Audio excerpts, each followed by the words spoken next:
This video is made for entertainment purposes only. I left civilization to prove I could survive alone in the wilderness for 3 months. I lasted 6 days before the mountains nearly killed me. What saved my life wasn't my training, my gear, or my survival skills. It was them. The Sasquatch. A clan of 8 massive beings who should have seen me as an intruder, a threat, or at best, irrelevant. Instead, they saved me. And 4 months later, when I finally left their cave system and stumbled back into the world of men, I wasn't rescued. I was exiled. Cast out by the alpha male who had treated me like a son, forced to leave the only family I'd known that winter. The reason he made me go still haunts my dreams. My name is Marcus Webb. This is the story of the winter I lived as a Sasquatch, and the nightmare that forced me back into a world I no longer recognized. I'd spent 2 years planning this. Ex-military, survival instructor, expert in wilderness living. I'd taught dozens of students how to build shelters, purify water, trap game, and navigate by stars. But teaching isn't the same as doing. Not really. There's a difference between demonstrating a fire-starting technique in a controlled environment and actually needing that fire to survive. I wanted to test myself.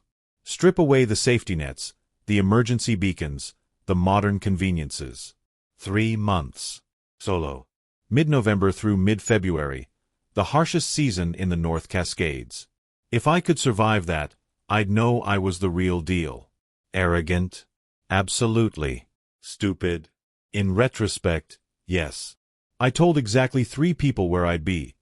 My brother Jake, my former commanding officer, and a park ranger I'd befriended years earlier.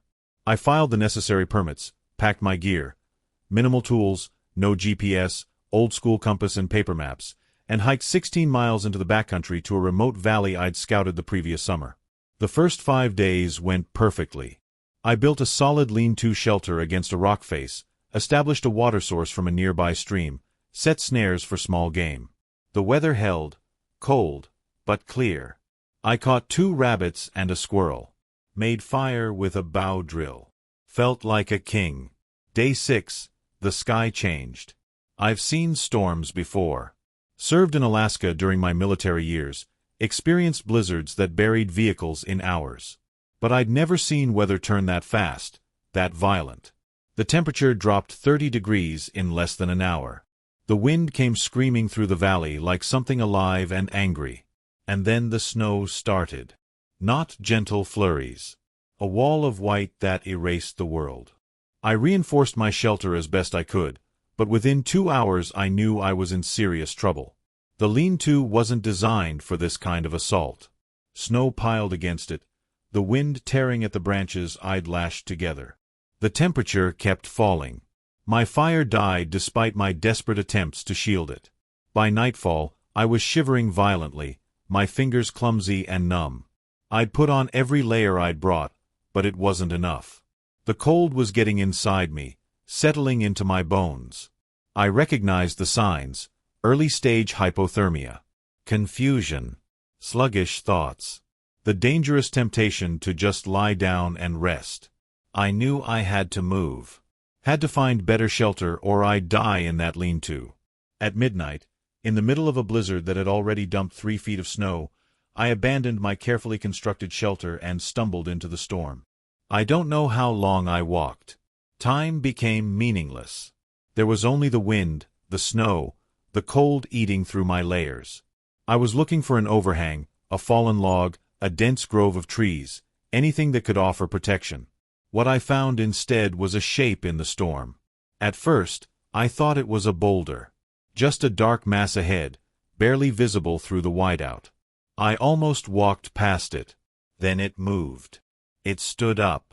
My brain couldn't process what I was seeing. It was too big, too impossible. 9 feet tall, maybe more, covered in dark hair that the wind whipped wildly. Shoulders broader than any human's. Arms that hung past where knees should be. We stared at each other for what felt like an eternity but was probably only seconds. I was too cold, too exhausted to feel fear. Just numb acceptance. This is how I die, I thought. Frozen and eaten by a creature that isn't supposed to exist. The creature, the Sasquatch, tilted its head, studying me. Then it made a sound. Not a roar or a growl. A low, rumbling vocalization, almost like speech but deeper, more resonant. It gestured with one massive hand. Follow. I don't know why I obeyed. Hypothermia does strange things to judgment. Maybe I was hallucinating. Maybe I'd already died and this was some kind of fever dream. But I followed. The Sasquatch moved through the blizzard with impossible ease, barely seeming to notice the wind or snow. I stumbled after it, falling twice, each time convinced I couldn't get back up. Each time, the creature stopped and waited, making that rumbling sound until I forced myself to my feet. We climbed. Up a steep slope I never would have found in the storm, through a narrow gap between rock walls, into a passage that cut sharply to the left. The wind suddenly lessened. The snow stopped hitting my face. We were in a cave. The creature led me deeper, past the entrance where wind still howled, into passages that felt ancient and carved by water long ago. The darkness was absolute. I was following purely by sound now, by the soft padding of massive feet on stone, by those occasional rumbling vocalizations that seemed to say, "Keep going." Almost there. And then, impossibly, I saw light. Not firelight. I learned later they rarely used fire, only in the deepest chambers where smoke could vent through cracks. This was softer, stranger. Phosphorescent fungi growing on the walls, giving off a dim greenish glow. It was just enough to see by. The passage opened into a larger chamber, and I stopped, my frozen brain trying to comprehend what I was seeing. There were more of them. 7 others, ranging from massive adults to smaller juveniles. They sat or stood around the chamber, all turning to look as my rescuer led me inside. The space was warm, genuinely warm, heated by thermal vents in the rock that filled the air with a sulphurous but not unpleasant smell. My rescuer made a series of sounds, clicks, rumbles, something almost like words. The others responded, a chorus of deep vocalizations. They were talking. About me, I assumed. Debating what to do with the half-frozen human who'd been brought into their home. One of them, older, with silver-gray mixed into the dark hair on its face and chest, scars crisscrossing its massive arms, stood up. This one was even bigger than my rescuer, at least 10 feet tall, with a presence that screamed authority. The Alpha. The Alpha approached me slowly, deliberately. I stood there, swaying on my feet, too exhausted to run even if I'd wanted to. It leaned down, bringing its face close to mine. The eyes were dark amber, almost golden, and deeply, disturbingly intelligent. It studied me for a long moment. Then it reached out with one enormous hand and carefully, gently, touched my shoulder. The hand was warm, the gesture unmistakably reassuring. The Alpha turned and barked something at the others. 2 of the younger ones immediately moved, gathering what looked like dried moss and animal hides. They brought them to me, gesturing at the floor near one of the thermal vents. They were making me a bed. I collapsed onto it before they'd even finished arranging the hides. The warmth from the vent washed over me, and I felt my body start to shake violently as it began to thaw. One of them, I couldn't tell which anymore, my vision was blurring, draped more hides over me. The last thing I remember before unconsciousness took me was the alpha male settling down a few feet away, positioning itself between me and the cave entrance. Standing guard.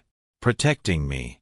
I woke to the smell of cooked meat and the sound of soft vocalizations echoing through the cave system.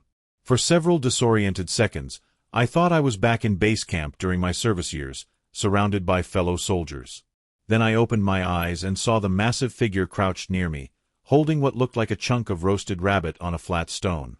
The younger Sasquatch, I guessed it was a juvenile, maybe 7 feet tall, made a soft hooting sound and held the stone closer to me. An offering. I pushed myself up on my elbows, every muscle in my body screaming protest. I was still wearing my outer layers, but something, had removed my wet boots and socks, which were drying near the thermal vent. My backpack sat nearby, opened and clearly examined but nothing removed. The juvenile hooted again, more insistent, pushing the stone toward me. I took the meat. It was warm and actually cooked properly, not charred or raw. "Thank you," I said, my voice coming out as a rasp. The juvenile's eyes widened at the sound of my voice. It turned and called out, a series of barks and hoots that echoed through the chamber. Within seconds, the others appeared, emerging from side passages I hadn't noticed the night before. All 8 of them gathered around me, keeping a respectful distance but clearly fascinated. Watching me like I was the strange creature, the impossible thing that had stumbled into their world. The alpha male pushed through the others and approached.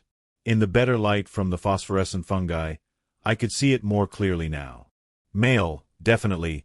The bone structure, the scarring, the sheer size all suggested it. The gray in its hair suggested age, maybe 30 or 40 years if they aged anything like apes. But those eyes held something I'd only seen in human faces before. Wisdom. Experience. Authority earned through years of leadership. The alpha made a sound, a low, controlled rumble, and gestured at the meat in my hand. Then at its own mouth. Then back at me. I ate. The first week was a blur of sleep, confusion, and gradual understanding that I was going to survive. The blizzard raged outside for 4 straight days. I could hear it howling through the upper passages, could feel the temperature drop even in the protected inner chambers. There was no possibility of leaving. Even if I'd wanted to, even if I'd been healthy and strong, venturing out into that storm would have been suicide. So I stayed. And they let me. More than that, they cared for me. The young one who'd first offered me food seemed to take a special interest in me. I started calling him Scout in my head, because he was always exploring, always curious, always the first to investigate anything new. Scout brought me food twice a day, always cooked, always offered on those flat stones they used as plates. I learned they did use fire, but carefully and rarely, in a specific chamber deep in the cave system where a natural chimney vented the smoke through cracks in the ceiling. They cooked there, then brought the food back to the main living areas. Smart. Efficient. No smoke filling their living spaces, no light visible from outside. The alpha, I started calling him Goliath, checked on me regularly. Not hovering, not intrusive, just present. Making sure I was recovering, that the others weren't bothering me, that I had what I needed. He'd sit nearby, working on tools. They had tools, crude but effective stone scrapers and wooden implements, and occasionally glance my way. On the 3rd day, when I was strong enough to move around the chamber, Scout tried to teach me their language. It started with simple things. Scout would point at something, a stone, a hide, the thermal vent, and make a specific sound. Then look at me expectantly. When I tried to repeat the sound, usually butchering it completely with my human vocal cords, Scout would hoot with what I swear was laughter. But I kept trying. And slowly, painfully, I began to understand basic concepts. The rumbling sound meant come or follow. A specific bark meant food. A series of clicks meant danger or careful. They had dozens of distinct vocalizations, maybe hundreds, forming a genuine language I could barely scratch the surface of. By day 7, the storm had passed. The entrance tunnel showed daylight, blinding white light reflecting off fresh snow. I stood at the edge of the inner chamber, looking toward freedom, toward the world I'd come from. I could leave now. Should leave. I had no business being here, living with these creatures, these people. That's when it hit me. They weren't just creatures. They were people. A family unit. A clan with social structure, language, culture, compassion. Goliath appeared beside me, so quietly I hadn't heard him approach despite his size. He looked out toward the entrance, then down at me. For a long moment, we stood there together, and I had the strangest feeling that he was asking me a question. Are you leaving? I looked up at him, then back at the chamber where Scout and the others were going about their routines. I thought about my plan, my 3-month survival test, my carefully prepared campsite that was now buried under 5 feet of snow somewhere in the valley below. I thought about the cold out there, the isolation, the constant struggle just to stay alive. Then I thought about the warmth in here. The food brought without asking. The care of beings who had no reason to help me but did anyway. Not yet, I said out loud, even though Goliath couldn't understand the words. If you'll have me, I'd like to stay a bit longer. Goliath made a sound, that same deep rumble that meant follow, and turned back toward the inner chambers. I followed. Weeks 2 to 8. Integration. Time moves differently when you're living underground with no clocks, no schedules, no external deadlines. Days blurred into weeks. I stopped counting after the first month. The clan had routines, rhythms I gradually learned to recognize and participate in. They woke with the daylight that filtered dimly through the entrance passages. Even deep in the caves, they seemed to sense the sun's movement. Mornings were for maintenance, repairing sleeping areas, tending to the fire chamber, checking the thermal vents for blockages. Midday was for hunting and gathering. This is where I proved my worth. I'd assumed I'd be dead weight, a burden they'd tolerate until the weather improved enough for me to leave. But the clan, particularly Goliath, seemed to operate on a different principle. Everyone contributes according to their abilities. My abilities were different from theirs, and that made them valuable. Scout was the first to bring me along on a hunting expedition. We left the cave system through a secondary exit I hadn't known existed, a narrow passage that wound upward and emerged in a dense grove of evergreens, the entrance completely hidden by overhanging branches and rock formations. Invisible unless you knew exactly where to look. There were 4 of us, Goliath leading, Scout beside me, and another adult male I'd started calling Ironside because of a massive scar that ran down his left side from shoulder to hip. Old wound, long healed, but it had left him with a slight limp. They moved through the forest like ghosts. Beings that massive should have been loud, clumsy, breaking branches and crunching through snow. Instead, they flowed between trees, stepping precisely, barely leaving tracks. Born predators with thousands of years of evolution making them perfect for this environment. I, by contrast, sounded like a drunk elephant. Goliath looked back at me after my 10th stumble and made a sound I'd learned meant, stop. He approached, then knelt, even kneeling he was taller than me, and studied my feet, my gait, the way I was moving. Then he stood and demonstrated, stepping deliberately so I could see the technique. Heel-toe placement, but not straight down. Rolling the foot, distributing weight gradually, feeling for branches before committing. Moving with the contours of the land instead of fighting them. Patience over speed. I tried to copy him. Failed. Tried again.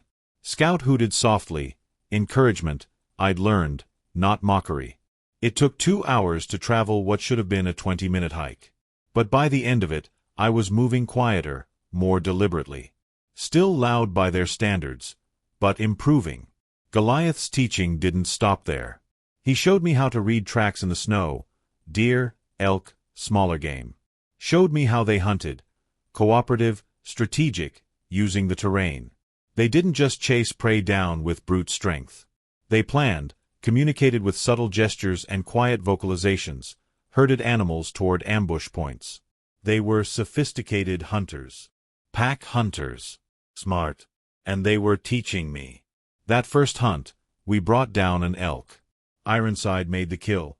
A single devastating strike that was brutally efficient and, in its way, merciful. Fast.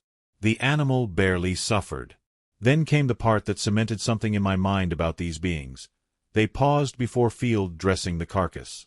All 3 of them placed their hands on the elk and made a long, low vocalization. Different from their other sounds. Solemn. Reverent.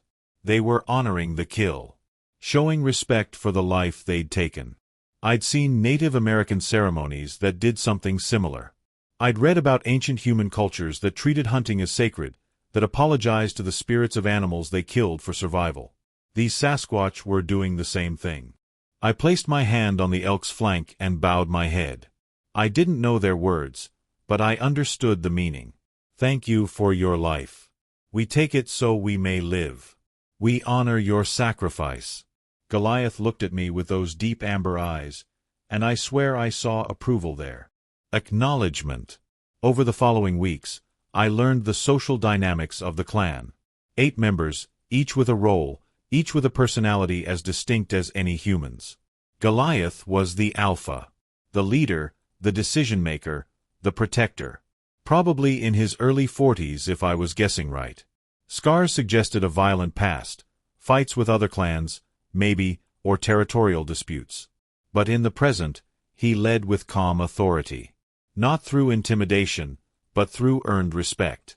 The others looked to him for guidance, and he provided it with patience and wisdom. Ironside was the second in command. Older than Goliath, maybe 50, with that massive scar and the limp. But still strong, still capable. I got the sense he'd been alpha once years ago, and had gracefully stepped aside when age and injury made Goliath the better choice. Now he was the experienced counselor, the keeper of knowledge. When the younger ones had questions, they went to Ironside. Scout was the youngest adult, probably late teens in human terms. Curious, energetic, constantly exploring. He'd been the one to find me that first night. I learned later he'd been out in the storm against Goliath's orders, exploring the boundaries of their territory. Reckless, but that recklessness had saved my life. Scout attached himself to me like a little brother, teaching me constantly, proud to show the strange human how things worked.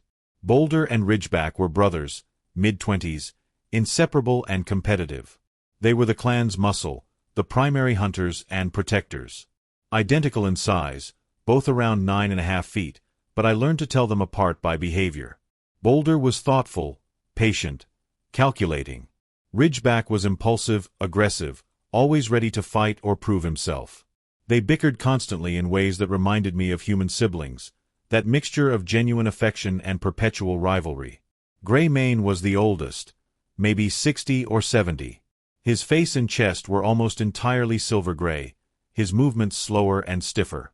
But his eyes were sharp, and the others treated him with deep reverence. The elder. The storyteller. On long evenings in the main chamber, Gray Mane would make extended vocalizations, complex, rhythmic, almost musical, and the others would listen raptly. Oral history, I realized. Stories of the clan, their ancestors, their territory. Culture passed down through generations. Thornfoot was the oddball. Smaller than the others, maybe 8 feet, thin and wiry rather than massively built.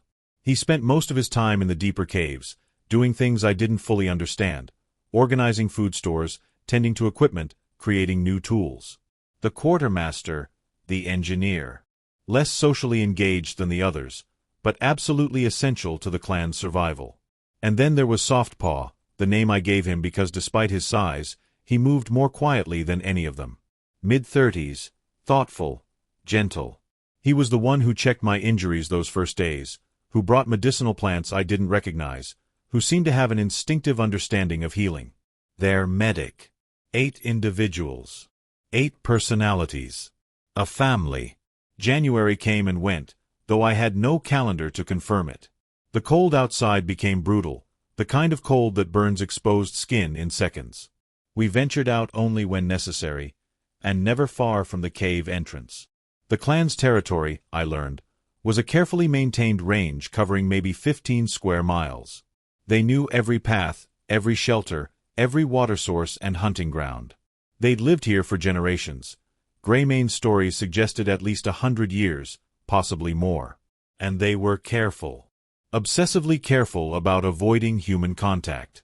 One afternoon, early February, I guessed, Boulder came racing back to the cave making distressed sounds I'd learned meant danger. The entire clan mobilized instantly. Goliath barked orders, the others grabbed weapons, clubs, heavy branches, stone-tipped spears they'd made, and suddenly I was being pulled toward a deep side passage by Scout. "What's happening?" I asked, even though I knew he couldn't understand English. Scout made the danger sound, then a new one I didn't recognize. He grabbed a fistful of snow from near the entrance and threw it, then made a roaring sound while moving his hands in a circle. Snowmobiles. Someone was in their territory on snowmobiles. The clan disappeared into the forest, taking positions around the cave entrance, completely invisible despite their size. I hid in the passage with Scout, my heart hammering. For 2 hours we waited in absolute silence. I could hear the distant buzz of engines, getting closer, then circling, then gradually fading.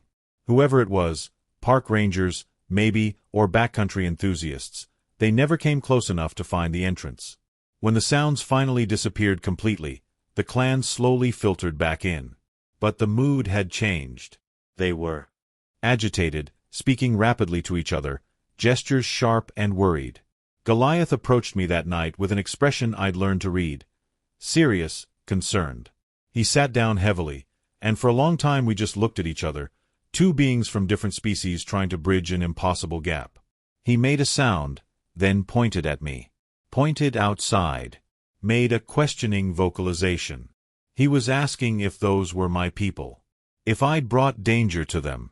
No, I said firmly.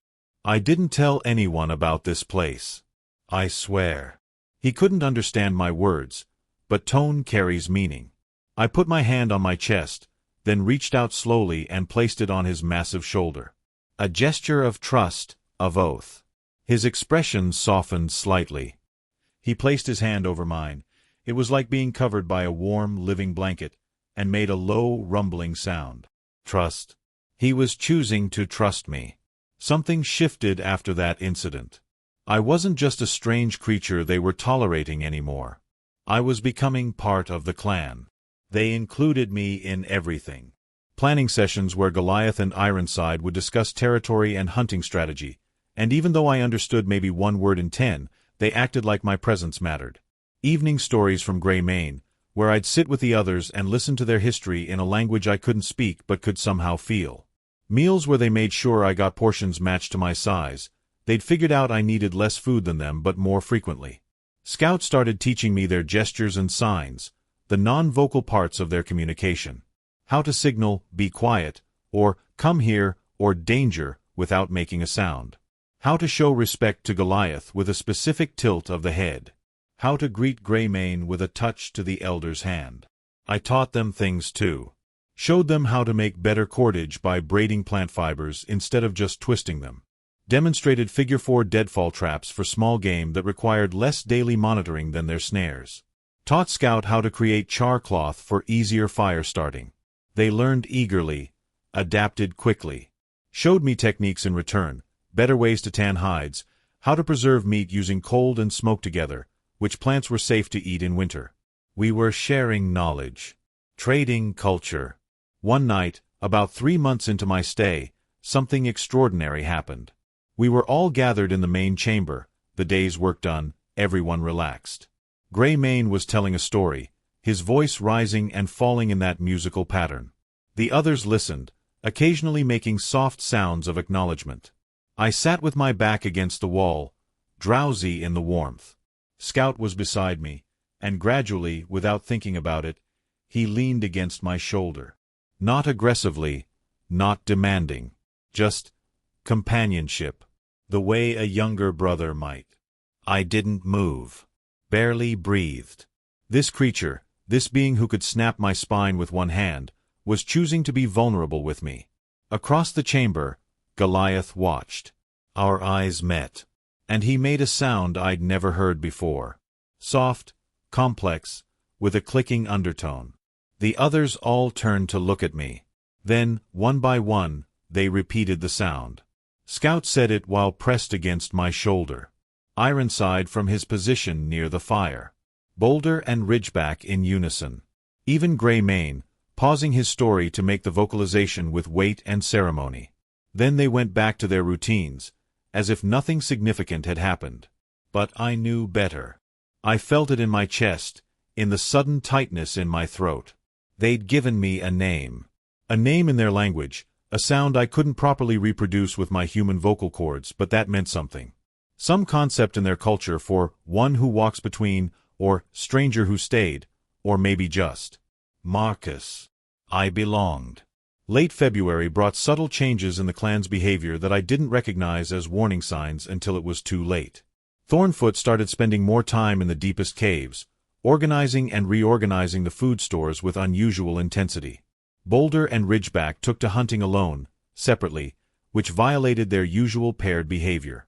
Softpaw disappeared for hours at a time into the forest, returning with bundles of plants and fungus I didn't recognize.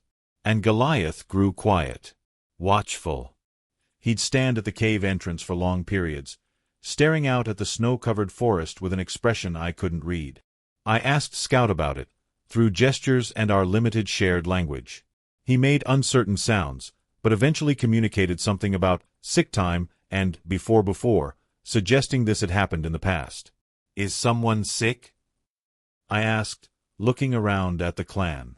Everyone seemed healthy to me. Scout made a complicated gesture I didn't understand, then gave up and just made the sound for wait. So I waited. The first real sign came in early March. The snow was finally starting to melt, the days growing incrementally longer and warmer. Spring was coming, which meant I'd be leaving soon. The thought brought complicated emotions, relief at returning to civilization, but also genuine sadness at leaving this family I'd come to love. I was helping Ironside repair some damaged hide bedding when Ridgeback came running in from a hunting expedition, alone and moving fast. He went straight to Goliath, vocalizing rapidly in distressed tones. The entire clan gathered. Ridgeback gestured, made sounds, pointed back the way he'd come. The others' body language shifted.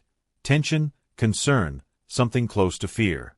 Goliath made a sharp barking sound, a command. Boulder, Ironside, and Softpaw immediately moved toward the entrance. They were gearing up, grabbing weapons. Scout grabbed my arm, made the sound for stay, then joined the others. "What's happening?" I called after them, but they were already gone, moving out into the late afternoon light at a run. I was left in the main chamber with Thornfoot, Greymane, and a suddenly very nervous Ridgeback. For 3 hours we waited in tense silence, broken only by Greymane's low, rhythmic vocalizations. Prayer, maybe, or meditation. When the hunting party finally returned, they were carrying Boulder. He was conscious but clearly in pain, favoring his right leg, supported between Ironside and Scout. They laid him carefully near a thermal vent, and Softpaw immediately began examining him. I rushed over. "What happened? Is he?" And that's when I saw it. Boulder's leg had a wound, not from a predator or a fall, but something else. Patches of his skin looked wrong, discolored, with small lesions forming. And his breathing was labored, raspy. Softpaw worked quickly, applying poultices made from the plants he'd been gathering. But his movements had a desperate quality, and when he looked up at Goliath, his expression was grim. Goliath made a long, mournful sound. The others responded in kind, a chorus of grief and fear. Scout came to sit beside me, and I put a hand on his arm. "What is this?" I asked quietly. "What's wrong with Boulder?" Scout looked at me with those deep, intelligent eyes, and made a single vocalization. A word I'd heard before but never understood the context of. He pointed at Boulder's lesions. Repeated the word. Then he pointed at me. And suddenly, horribly, I understood. This was a disease. Something that affected them, that they'd encountered before. Something they had a name for and clearly feared. And Scout was telling me it came from humans. From me. I spent that night in a state of growing horror, piecing together the implications. I'd brought this.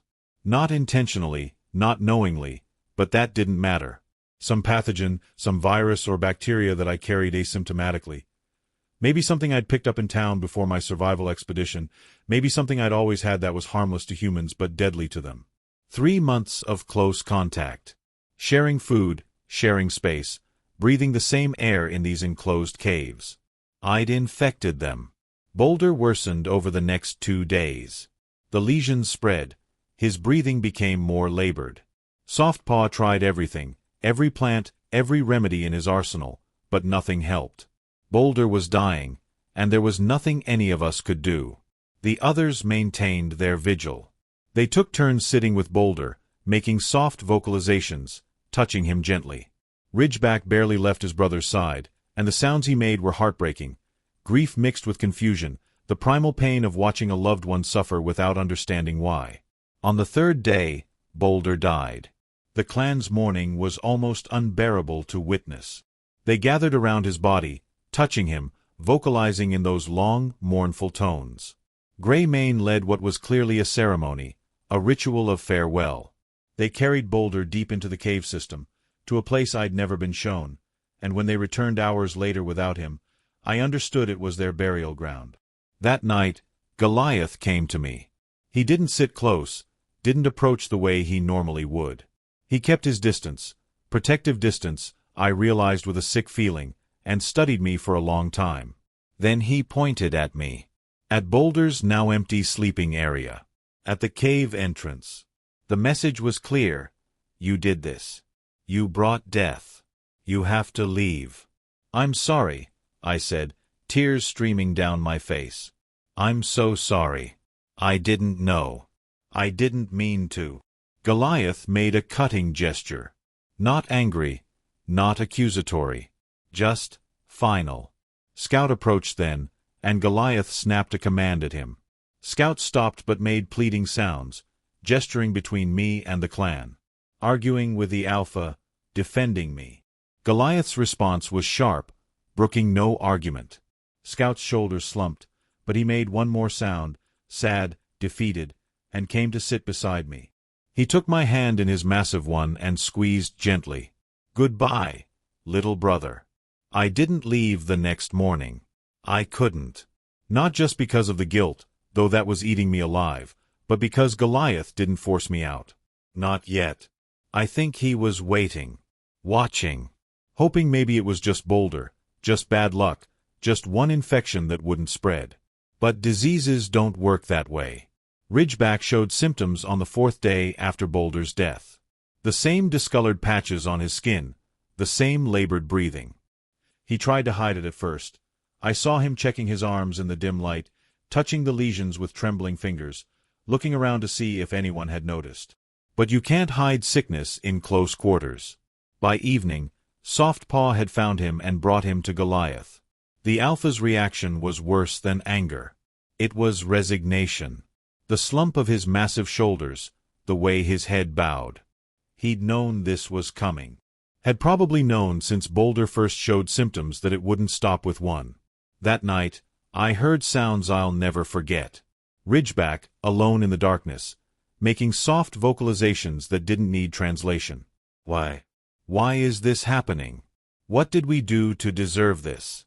I sat against the cave wall, my own face wet with tears, and listened to a being I'd come to love suffer because of me.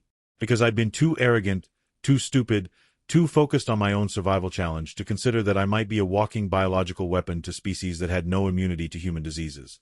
History should have taught me better. I'd read about what European diseases did to Native Americans. Smallpox, measles, influenza. Pathogens that killed up to 90% of indigenous populations who'd never been exposed. Entire cultures wiped out not by war or conquest, but by invisible killers carried by explorers who didn't even know they were sick. I was doing the same thing to the Sasquatch, playing the role of unwitting colonizer, bringing plague to an isolated population. Ridgeback lasted 5 days. Longer than Boulder, maybe because Soft Paw knew what to expect this time and managed his symptoms better. But the outcome was the same. 5 days of increasing pain, of struggling to breathe, of his body betraying him. When he died, there was no ceremony. The clan was too exhausted, too shell-shocked. They carried him to the burial ground in silence, and when they returned, they didn't gather in the main chamber. They dispersed to separate areas, isolating themselves. They were trying to stop the spread. But it was already too late. On the 7th day after Boulder's death, I woke to find Goliath standing over me. Not threatening, not angry, just there, waiting for me to wake up. I sat up slowly. How many? I asked, even though he couldn't understand the words. He held up 3 fingers. 3 more. 3 more showing symptoms. I looked past him and saw Thornfoot in the distance, examining his arms.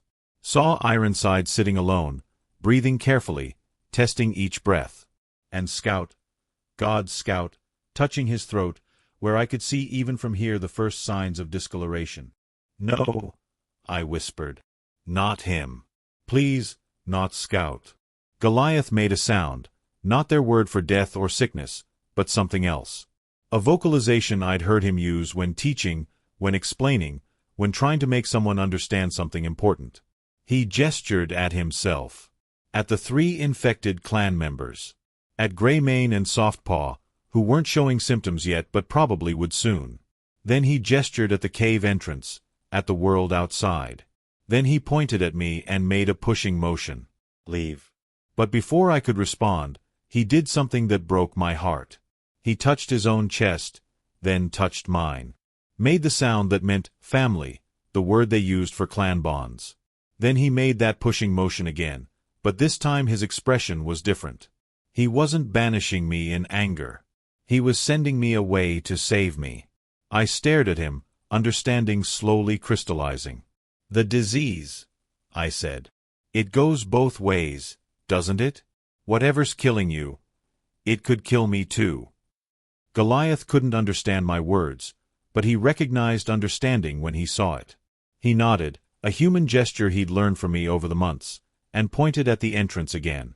"But I might be immune," I argued. "I've been exposed this whole time and I'm fine. Maybe I can help. Maybe I can." He made a sharp cutting sound. "Oh. Final. Absolute." Then he did something he'd never done before. He pulled me into an embrace. Carefully, gently, mindful of his strength and my fragility. His massive arms wrapped around me, and I felt the rumble of vocalization through his chest. "Goodbye, strange one who walks between. Go back to your world. Live." When he released me, there were no more arguments to make. This wasn't about what I wanted or what I thought I could do. This was an alpha making a decision to protect his clan, and I was clan. He was protecting me the only way he knew how. They prepared me for departure like they were sending a son off to war. Softpaw, already showing early symptoms but still functional, brought me medicinal plants wrapped in bark, gesturing instructions I barely understood. Thornfoot gave me tools, a beautifully crafted stone. Knife, cordage he'd made himself, a fire starter kit that was better than anything I'd brought from civilization. Ironside showed me on a crude map he drew in the cave floor where I was, where the nearest ranger station would be, what landmarks to follow. His breathing was already labored, his hands shaking slightly as he drew, but he took the time to make sure I understood. Greymane pressed something into my hands, a small carved stone, smooth and warm from being carried close to his body. It had markings I didn't recognize, symbols that probably meant something in their culture. A talisman, a blessing, and Scout. Scout wouldn't come near me. He stood at the far end of the chamber, arms wrapped around himself, making soft, distressed sounds. When I tried to approach, he backed away, shaking his head. He was already feeling the sickness, already understanding he was dying. And he didn't want me to see it. "Scout," I called, my voice breaking. "Please, let me say goodbye." He made a sound, our name for each other, the one that meant little brother, and then turned away, disappearing into a side passage. I started to follow, but Goliath's hand on my shoulder stopped me. He made a gentle sound, sad but firm. "Let him go. This is his choice." So I did. And it's one of my biggest regrets, that I never got to properly say goodbye to the young Sasquatch who'd saved my life, taught me his language, treated me like family. Goliath led me out of the cave system at dawn. Just the two of us, walking through snow that was melting rapidly in the early March warmth. Spring was here. The world was coming back to life. But the clan was dying. We walked in silence for over an hour, Goliath leading me along paths I'd never seen, taking a different route than we'd ever used for hunting. He was being careful, I realized. Making sure I wouldn't be able to easily find my way back. Protecting his clan's location even now. We finally stopped at a ridge overlooking a valley I recognized. I could see a road in the distance, a trail marker. Civilization. My world. Goliath turned to face me, and for a long moment we just looked at each other. This massive being who'd taken me in, protected me, taught me, treated me as one of his own, who was now sending me away to save my life while his entire family died. I wanted to say so many things. I'm sorry. Thank you. I love you all. I'll never forget. I'll tell your story. I'll make sure people know you existed, that you were real, that you were people with culture and language and families. But I couldn't say any of it. The words wouldn't come. Instead, I did what he'd done in the cave. I stepped forward and wrapped my arms around him as far as they would go, which wasn't far, he was too massive, and pressed my face against his chest. He made a sound. Low, rumbling, infinitely sad. The sound a father makes saying goodbye to a son he'll never see again. Then he gently pushed me back, turned, and walked away. I watched until he disappeared into the forest, moving with that impossible silence despite his size. When he was gone, I stood there for another 10 minutes, unable to make my legs work, unable to accept that it was over. Finally, I turned toward the distant road and started walking. I reached the ranger station 3 hours later. The rangers were shocked. A missing person they'd given up for dead months ago, walking out of the wilderness gaunt and bearded and half-wild. They brought me to a hospital. Ran tests. Found me dehydrated and malnourished but otherwise healthy. No signs of any exotic diseases. No pathogens that would flag on their standard panels. Whatever had killed Boulder and Ridgeback, whatever was killing the others, it wasn't something modern medicine could easily detect. Maybe it was something that only affected them. Or maybe I'd already fought it off asymptomatically and just didn't know. I told them I'd survived alone in a cave system, living off stored gear and occasional hunting. They accepted the story because it fit their worldview. Man versus nature. Solo survival. They never questioned why I was so well equipped, why I had tools I'd clearly never purchased, why I seemed more traumatized than triumphant. My brother Jake came to get me. Drove me home. Tried to celebrate my survival. I couldn't celebrate.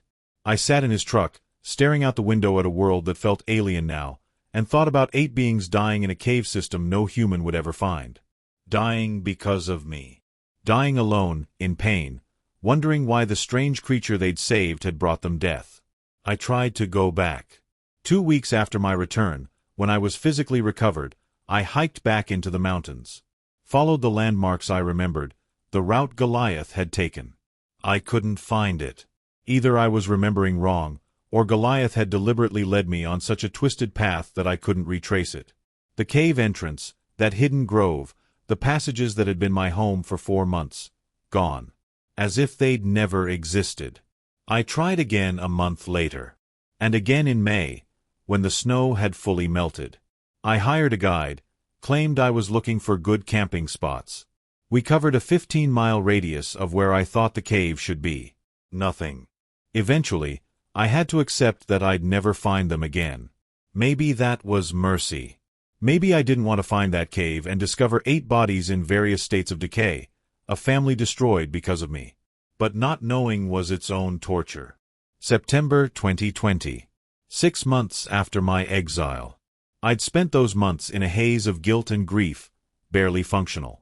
Couldn't hold down a job. Couldn't sleep without seeing Scout's face. Couldn't hear the wind without thinking of Goliath's vocalizations.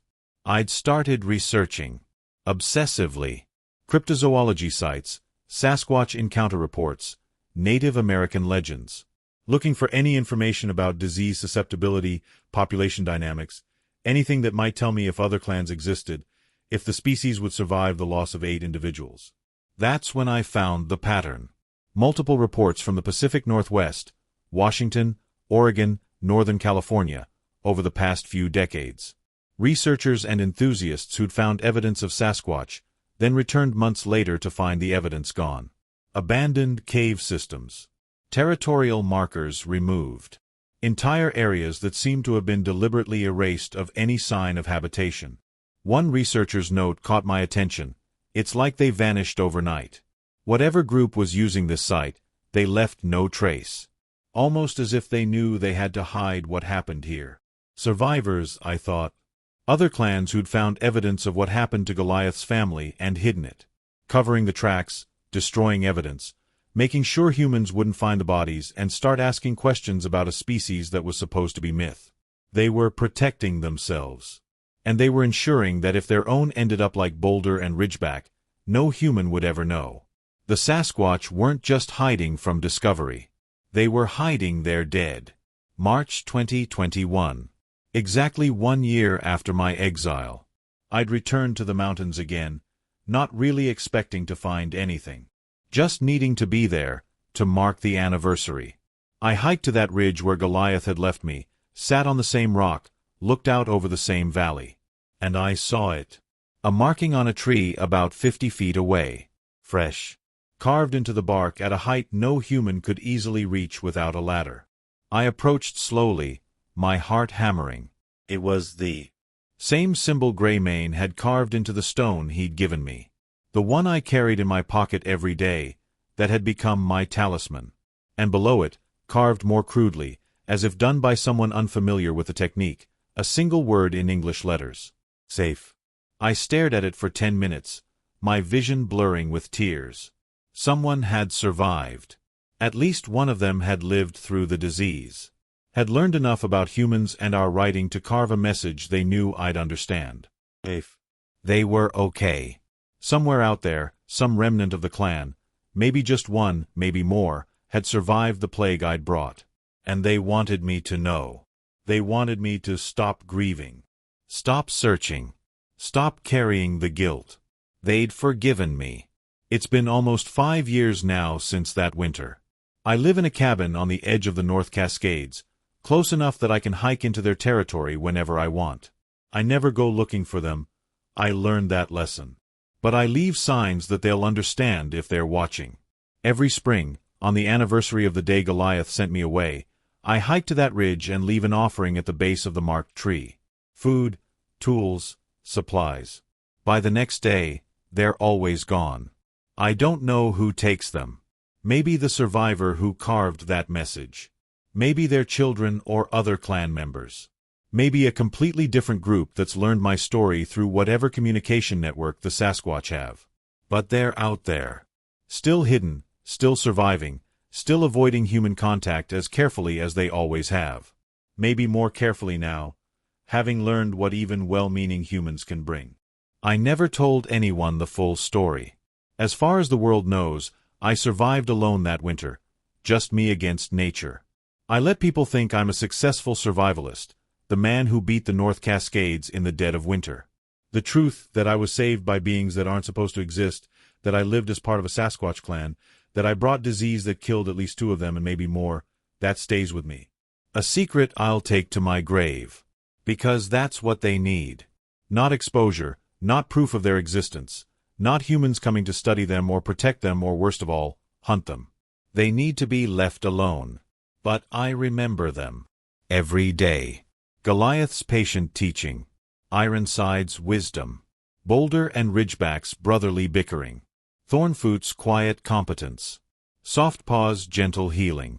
Greymane's stories told in a language I barely understood but felt in my bones. And Scout. God, I remember Scout. His curiosity, his laughter, his excitement at teaching the strange human his clan's ways. I hope he survived. I hope he's out there somewhere, still exploring the boundaries, still pushing limits, still that reckless young soul who saved a dying human in a blizzard because it was the right thing to do. I lived with a Bigfoot clan for a winter. Why did I leave? Not because I wanted to. Not because I'd completed my stupid survival challenge. Not because I'd grown homesick for human civilization. I left because an alpha male who treated me like a son loved me enough to exile me. Because staying would have meant my death from a disease that was decimating his family. Because Goliath made a choice in the midst of unimaginable tragedy to save one life, mine, when he was powerless to save any of the others. I left because I was forced to live while they died. And I've spent every day since trying to figure out how to honor that sacrifice. The Sasquatch are real. They're intelligent, compassionate, sophisticated beings with language and culture and families. They feel grief and love and fear just like we do. They're people, in every way that matters. And they're dying because of us. Not from hunting or habitat loss, though those are threats too. From disease. From the simple fact that human pathogens, things we carry without even knowing, are deadly to a species that evolved in isolation from us. Every hiker who ventures into their territory, every researcher who goes looking for proof, every camera trap and DNA sample and thermal image, all of it increases the risk of another plague, another Boulder and Ridgeback dying in agony while their family watches helplessly. The best thing we can do for the Sasquatch is leave them alone. Let them remain a myth. Let skeptics claim they don't exist. Let the blurry photos and inconclusive evidence stay inconclusive. Because the alternative, proof, discovery, contact, might be their extinction. I know that now. I learned it in a cave system I'll never find again, from beings who showed me more humanity than most humans I've known. So I keep their secret. I live on the border of their world and mine, a gatekeeper of sorts, making sure no one else stumbles into their territory the way I did. And I wait for those subtle signs that they're still out there, still surviving, still thriving despite the dangers we represent. Last month, I found a new carving on a different tree, closer to my cabin. The same symbol, and below it, something that might have been an attempt at drawing a human figure and a Sasquatch figure standing side by side. I like to think it was Scout. Grown up now, maybe with a family of his own. Remembering the winter, he adopted a strange human who couldn't hunt properly and walked too loud and needed constant help not to freeze to death. Remembering his little brother from another species. And letting me know that despite everything, the disease, the death, the tragedy, he doesn't regret saving me that night. I don't regret it either. The guilt, the grief, the nightmares, I'd endure all of it again for those 4 months. For the privilege of knowing them. For the gift of being part of something bigger than myself. I lived with a Bigfoot clan for a winter. Why I left will haunt me forever. But the time I spent with them, that's the part I'll treasure until the day I die. Some species hide in the shadows not because they're myth, but because discovery would be their end. Some secrets are kept not to deceive, but to protect. And sometimes, the greatest act of love is letting go, sending someone away to save their life, even when every instinct screams to hold them close. The Sasquatch are real. And they're out there, somewhere in the wilderness, watching us from the edges of our world. Hoping we never find them. Praying we leave them in peace. We owe them that much. We owe them everything.